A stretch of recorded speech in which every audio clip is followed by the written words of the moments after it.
नमस्कार साहिब बंदगी। पिछले कुछ दिनों से काफ़ी सवाल पूछे जा रहे हैं, ख़ास तौर से मेरे YouTube चैनल खुशहाल ज़िंदगी पर जो बातें हुई हैं पिछले हफ्ते में। आचार्य सद्गुरु धर्मस्वरूप साहिब जी विदा हो गए लगभग 82 साल की उम्र में, और इसी के आसपास यानी 80 से 82 साल की उम्र में ही श्रद्धेय संत श्री ज्ञान साहिब जी भी इस दुनिया को छोड़ गए। ये दोनों महारथी जो दिग्गज महारथी थे कबीर पंथ में, ख़ास तौर से पारक सिद्धांत में एकदम पारंगत थे। ये बिल्कुल ऑलराउंडर जैसे थे, गाने में, बोलने में, समझाने में, पंथ के बारे में अच्छी खासी जानकारी, अध्यात्म, धर्म, दर्शन, जो भी स्पिरिचुअलिटी है उनके बाबत ये शिखर पर थे। तो इन दोनों महापुरुषों का जिस तरीके से जाना हुआ है, तकरीबन 3 महीने से लेकर 6 महीने 8 महीने तक ये बेड पर रहे हैं, और गए तो आराम से ही हैं, लेकिन तकलीफ़ रही है शरीर को। ये बात सबको समझ में आ रहा है। तो लोग ये लगातार सवाल पूछ रहे हैं कि इतने बड़े महापुरुष, ज्ञान ध्यान में निपुण, जिनकी हम पूजा करते हैं, प्रार्थना करते हैं, और जिन्होंने धर्म और दर्शन को या अध्यात्म को पूरी तरीके से जाना है, उसके शिखर पर हैं, इनके साथ ऐसा शरीर का अंत होना कई सवाल खड़े करते हैं, और उनका सवाल पूछना जायज़ भी है। मैं भी इस बात से सहमत हूँ, लेकिन हमें इसकी गहराई में जाना होगा, सवाल को सही तरीके से खंगालना होगा और समझना होगा। तो बने रहिए हमारे साथ आखिर तक इस वीडियो में, और देखते रहिए अपना पसंदीदा YouTube चैनल खुशहाल ज़िंदगी। बात अच्छी लगती है तो तुरंत लाइक किया करिए, और दिल को छू जाए तो शेयर करने से रुकिए मत, अपने अपनों तक ज़रूर पहुँचाएँ। इसके लिए बेहद ज़रूरी है कि सबसे पहले आप इस चैनल की परमानेंट सदस्यता ले लीजिए, यानी सब्सक्राइब कर लीजिए। और जब बात आप सुनते हैं, देखते हैं, समझते हैं, तो ज़रूर हमसे अपनी बात लिखा करिए। जैसे कि सवाल पूछे गए हैं, तो आप अपनी बात ज़रूर लिखें कमेंट बॉक्स में। और आप चाहते हैं कि हमारे बताए बगैर, मैसेज भेजे बगैर आपको वीडियो मिल जाए, तो बेल आइकन को प्रेस कर यानी घंटी बजाकर बाजू के आल को सेलेक्ट कर लीजिए, तो आपको हर नई अपलोडेड वीडियो की सबसे पहले सूचना मिलती रहेगी, यानी नोटिफिकेशन मिस नहीं होने वाली है। अब आते हैं सवाल पर, और उसके जवाब भी खंगालते हैं, ढूंढते हैं। 2 बातें हैं। पहली बात यह है कि शरीर महात्मा नहीं होता है। साधु का शरीर तो है, लेकिन शरीर साधु नहीं है। शरीर मिट्टी, पानी, आग, हवा का है। जैसे आपका बना है वैसे उनका बना है। आप रंगीन वस्त्र पहनते हैं, और वो हो सकता है सफ़ेद वस्त्र धारण करते होंगे, और साधु महापुरुष अक्सर सफ़ेद या गिरवे रंग के कपड़े पहनते हैं। तो लिबास में तो फ़र्क है, बाहर से दिख रहा है, वेशभूषा में फ़र्क है, और बाकी चीज़ों में भी फ़र्क है। पर्सनालिटी है, जो चाल ढाल है, एक्सप्रेशन है, जो फेस रीड करते हैं आप, तो उस तरीके से काफ़ी फ़र्क हैं आप में और उनमें, ये संभव है। लेकिन जो असली फ़र्क और बुनियादी फ़र्क होना चाहिए वो बॉडी के तौर पर नहीं है। शरीर उन्हीं तत्वों से बना है जिससे आपका बना हुआ है। तो सबसे बड़ी बात जो निकल के आ रही है कि शरीर साधु या महात्मा नहीं होता है। यदि वो मिर्च खाते हैं तो उनको भी तीखा लगेगा, यदि वो गर्म पानी में उंगली डालते हैं तो उनकी भी उंगली जलने की संभावना बनी रहेगी। शरीर अपना गुणधर्म निभाएगा। शरीर के उस पार जो आत्म तत्व है, और बीच में जो मन है, शरीर और आत्मा को जोड़ने वाला, इन्हें भी अच्छी तरीके से समझना होगा, तभी आपके प्रश्नों का सही उत्तर मिल पाएगा। सद्गुरु कबीर साहब ने कहा है, तन धर सुखिया काहू न देखा, जो देखा सो दुखिया, उदय अस्त की बात कहता हूँ, सबका किया विवेका। सबका किया विवेका। साहब ने सबको खंगाला है, पूरी दुनिया को खंगाला है। और तो वे कहते हैं सुर नर मुनि और देवता, 7 दीप 9 खंड, कहाँ है कबीर सब भोगिया, देह धरे को दंड। ये पूरी तरीके से खंगाल कर सद्गुरु अपनी मौलिक रचना बीजक में बता रहे हैं। तो देह धरने का जो दंड है उसे सबको भुगतना पड़ेगा। शरीर प्रारब्ध से बनता है, प्रारब्ध आपकी जो भी एक्टिविटीज़ हैं, जो कर्म करते हैं उससे बनता है। ये राउंड है, एक सर्किल है जो गोल गोल घूमता रहता है। आप जो करते हैं उससे प्रारब्ध बनता है, प्रारब्ध से अगला संस्कार बनता है जो आपके शरीर धरने का होता है, चाहे वो मानव योनि की बात हो, चाहे और किसी खानी या योनि की बात हो। तो सद्गुरु कहते हैं, तन धर सुखिया काहू न देखा, जो देखा सो दुखिया, उदय अस्त की बात कहत हूँ। उदय अस्त मतलब तब से लेके अब तक, अनादि से अनंत काल तक की बात कर रहे हैं साहेब जी, यानी सदा से ऐसे होता आया है। उदय अस्त की बात कहता हूँ, सबका किया विवेका, सबको देखा समझा परखा।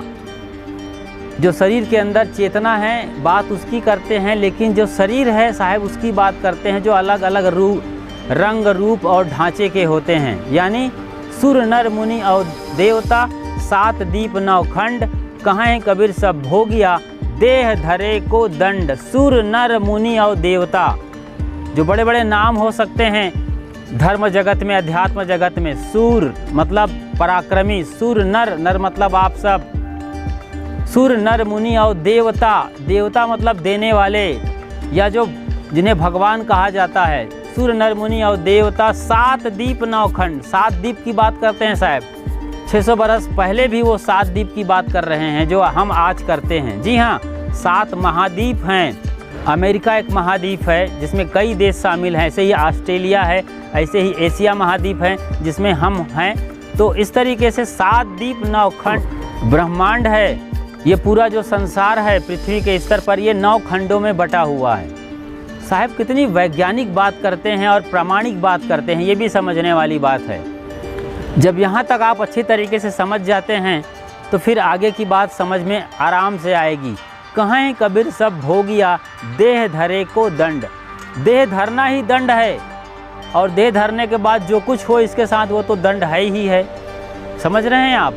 कहें कबीर सब भोगिया, देह धरे को दंड। जन्म लेने को ही दुख कहा गया है, मृत्यु तो दुख है ही, लेकिन जो जीते हैं जीवन ये भी कम दुख वाला नहीं है। सुबह से उठते ही इसको टॉयलेट रूम में ले जाओ, फिर रगड़ रगड़ के साबुन से नहलाओ, फिर बाकी चीज़ें और भी हैं, इसको नाश्ता खिलाओ, जलपान कराओ, फिर पैसे कमाने के लिए इसके साथ दौड़ लगाओ, पसीना बहाओ, तब जाके कुछ पैसे मिलेंगे, ज़िंदगी चलेगी, आप अपने परिवार को चला पाएंगे, उनको पाल पाएंगे, उनकी जो बुनियादी चीज़ें हैं उनको मुहैया करा पाएंगे। और शाम तक आप बिल्कुल थके हारे लौटते हैं खलिहान से, खेत से, ऑफिस से, दफ्तर से, या जो भी आप काम करते हैं अपने फील्ड वर्क, कारखाने वगैरह से। ये पूरी ज़िंदगी है, बड़ी मुश्किल से 2 दिन की रोटी आप जुगाड़ लगा पाते हैं, और शाम के बाद जब रात की बारी आती है तो कुछ हंसी विनोद करके आप निद्रा में चले जाते हैं। ये रोज़ की ये डेली रूटीन है आपकी। तो इस तरीके से जो भोगना है वो तो करना ही पड़ेगा, वो होगा ही होगा, लेकिन इसके साथ तमाम समस्याएं और भी आती है। आप अच्छा कर रहे हैं तब भी लोग बोलने वाले हैं, आपके रास्ते पर रोड़े खड़े करने वाले हैं, गड्ढा खोदने वाले हैं, आपका नाम हो रहा है तो आपकी टांग खींचने वाले हैं। ये दुनिया की दस्तूर आप जानते हैं जिसमें आप जिंदा हैं, जी रहे हैं। तो शरीर साधु नहीं है, शरीर मिट्टी पानी आग हवा का है। शरीर को अपने गुण धर्म निभाने पड़ेंगे और उसकी सज़ा उन्हें भुगतने ही पड़ेगी। जैसे कि आप बड़े बड़े दिग्गज महापुरुषों के जीवन को देख सकते हैं, झांक सकते हैं। बात करते हैं बुद्ध की। जी हाँ, तथागत बुद्ध कहते हैं जब वो उनका अंत हुआ था शरीर का, तो वो जब गुजर रहे थे रास्ते में तो एक निमंत्रण मिला था चुंद नाम के लोहार का। उन्होंने भोजन कराया था उनकी पूरी टीम को, यानी साधु मंडली को। और कहते हैं चुंद नाम के उस लोहार ने चाहा तो होगा अच्छा भोजन कराएं, संतों को खिला रहे हैं, बड़े भाव से भरे रहे होंगे, लेकिन उस भोजन को खाने से पेचिश हुआ था तथागत बुद्ध को, तो पेचिश से उनका जाना हो गया था। ये तो 2500 साल पहले की बात है, और पेचिश की जब बात आई तो ये कहा गया है कुछ कथानकों में, कुछ कहानियों में कि चुंद नामक लोहार ने तथागत बुद्ध को मांस खिलाया था। हो सकता है सच हो, क्योंकि उनकी परंपरा में, बौद्धिस्टों में आज भी मांस खाने का रिवाज है। वो खा लेते हैं जब मिल जाता है उन्हें मुफ्त में, तो खरीदते नहीं हैं उनके मंक और गुरुजन, उनके गुरुवर, उनके आचार्य, उनके बुद्धिस्ट धर्मगुरु ऐसा करते हैं। तो मैं ये कह रहा था कि तो 2500 साल पहले की बात है। अभी बात करते हैं पिछले कुछ सालों की। तरुण सागर जी महाराज, तरुण सागर जी महाराज जो कि जैनियों के बड़े गुरु हुए हैं, उनको पीलिया हुआ था, साधारण पीलिया, जिसको गन्ने के रस पी पी करके भी भगाया जा सकता है, कुछ संयम करके भोजन वगैरह का। केवल गन्ने के रस से पीलिया को भगाया जा सकता है। लेकिन उतने बड़े गुरु, चिल्लाकर फटकार कर बोलने वाले, दुनिया को जगाने वाले मसीहा के तौर पे आए थे। उनके कड़वे प्रवचन सुन लीजिए, पढ़ लीजिए किताबों में, आपके दिमाग का जो ताला बंद है वो खुल जाएगा, चमक जाएंगे आप, अंदर से रोशनी निकल आएगी ज्ञान और ध्यान की। वो ललकारने वाले, चौराहे पर अपने ले जाने वाले धर्म गुरु तरुण सागर जी महाराज को पीलिया हुआ। और उनके ऐसे चेले थे जिनके कई मल्टी हॉस्पिटल चलते हैं शहर भारत के अंदर, मगर कोई भी उनका चेला, उनका डॉक्टर उनको नहीं बचा पाया। क्यों? हो सकता है उनके संयम कुछ ज़्यादा रहे होंगे इस अवस्था में, जबकि आप एलोपैथ यूज़ कर रहे हैं, आपको तमाम तरीके से गुजरना होता है। ख़ास तौर से आप कुछ खाते हैं तब आपको भोजन करने के बाद ही दवा खानी होती है, लेकिन आपने ऐसा नहीं किया, दवा के भरोसे रह गए, सही तरीके से रोटी सब्जी नहीं खा पाए दवा के पहले, तो ये बड़ा कारण बन गया। और उन्हें एक अच्छी अवस्था में, जबकि अभी उन्हें आधी उम्र बाकी थी उनकी, वो चले गए। ये होता है, प्रारब्ध ऐसा बन जाता है। आप ताज़ा भी बना लेते हो, कुछ पूर्व कर्मों के होते हैं, तो शरीर इस तरीके से जाएगा। तथागत बुद्ध इस तरीके से गए, पेचिश से। बात करते हैं एक महान गुरु की। जी हाँ, अध्यात्म क्षेत्र के महान गुरु हैं रमण महर्षि। उनको भी कैंसर हो गया था, हाथ का कैंसर था। और इसी के समकक्ष रामकृष्ण परमहंस, जो कि काली के उपासक थे और लगभग सभी तरह की उपासना वो किया करते थे। सखी संप्रदाय की वो जो उपासना होती है वो भी किया करते थे। कहते हैं उनके स्तन बड़े बड़े हो गए थे, उनको भी रजस्वला होना पड़ता था, यानी मासिक धर्म उनका शुरू हो गया था। इस तरीके से साधना करने में बड़े निपुण थे, मतलब जो करते थे दिल से करते थे, पूरा डूब जाते थे, इन्वॉल्व होते थे। तो ये प्रक्रियाएं उनके साथ शुरू हो गई थी। ऐसे महान पुजारी, काली के उपासक और निर्मल मन के हृदय के इस मालिक को भी कैंसर हुआ था, शायद उनको गले का कैंसर हुआ था। और रमण महर्षि, जिसकी हम चर्चा कर रहे थे, मैं कौन हूँ ये पूछने वाले थे, अध्यात्म के शिखर पर बैठे हुए थे, मस्ताना मस्त मौला फ़कीर थे साउथ के, उनको भी हाथ का कैंसर हो गया था। आप सोच सकते हैं कि इतने बड़े दिग्गज जो धर्म के शिखर पर हैं, रामकृष्ण परमहंस, और अध्यात्म के शिखर पर हैं रमण महर्षि, उनको भी कैंसर हुआ है। और अपने पंथ में हम देखते हैं तो पारक सिद्धांत के जो शिरोमणि गुरु हैं, गुरुवर विशाल देव, उनको भी एक उम्र के बाद खुजली होती थी। वो जंगल में रहते थे, कई दफ़ा भोजन ना करके, या चना चबेना नहीं भी मिलता, या अपनी वजह से ना खा करके पेड़ के पत्तों को खाया करते थे, निमोलियाँ खाया करते थे, नीम की पत्तियाँ खाया करते थे। ऐसे तमाम पेड़ पौधों के पत्ते खाया करते थे और पानी पीकर गुजारा किया करते थे। तो जो भी वजह रही हो, लेकिन उनको गर्मी हो गई थी और उनके शरीर में खुजली चलती थी, खुजली मचती थी। उनको वो सहते थे, साधना करते थे। हालांकि उनका जो अंतिम महाप्रयाण था वो सुखद था, वो आराम से गए थे। सदगुरु अभिलाष साहब, जो कि मेरे गुरुदेव हैं, जिनके साथ मैं 15 साल गुजारा है, बड़े करीब से उनको देखा, सीखा, उनको पढ़ा, और उन्होंने अपनी गोदी में मुझे खिलाया है, सब कुछ सिखाया। उन जैसे महापुरुष को भी, यानी गुरुवर अभिलाष साहब को भी जिस तरीके से जाना हुआ है वो किसी से छिपी नहीं है।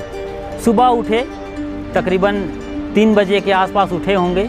अक्सर वो 2:30 और 3 बजे के बीच उठ जाया करते थे, और 3:30 के बाद वो मॉर्निंग वॉक पर आश्रम के परिसर में घूमा करते थे, खुले वातावरण में, पेड़ पौधों के बीच। आज उठे थे। ये तारीख रही है 26 सितंबर 2012 की। वो उठे, बाथरूम गए, लघुशंका का गिलास लिए थे, शायद उसमें पानी वो ले रहे थे। लघुशंका करना था उनको उठने के बाद, और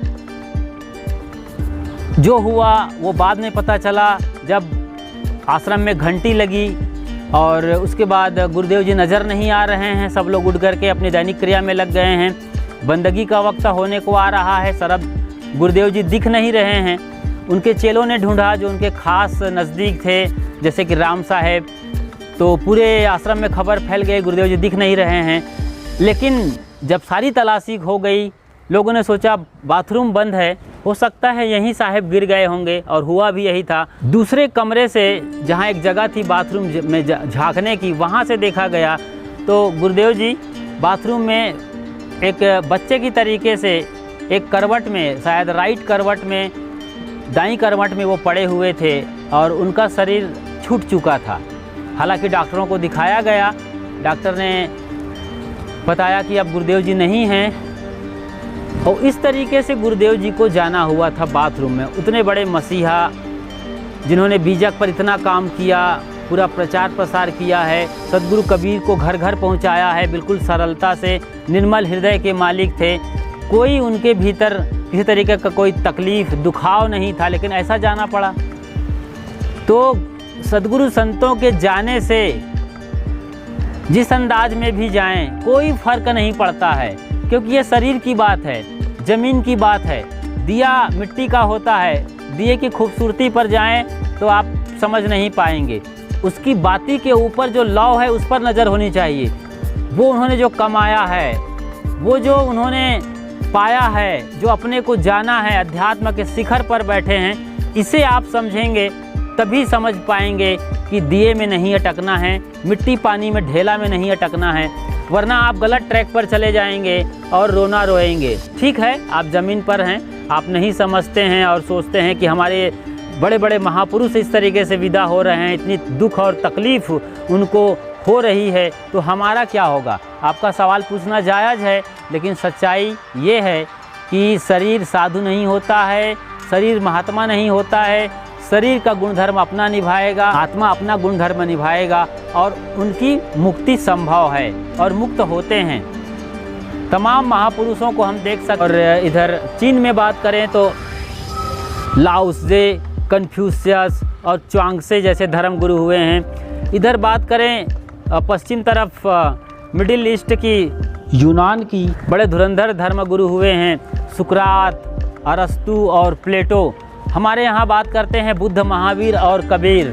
सबके जाने का अंदाज़ अलग अलग रहा है, कहानियाँ आप जानते हैं, बातें आप जानते हैं। सद्गुरु कबीर साहब तो मिले ही नहीं, क्या हुआ उनके साथ सोच सकते हैं, रियलिटी के बेस पर सोचते हैं तो बात कुछ और होती है, आप समझते हैं। और चादर जब उठाई गई उनकी तो वहाँ पर फूल मिले थे।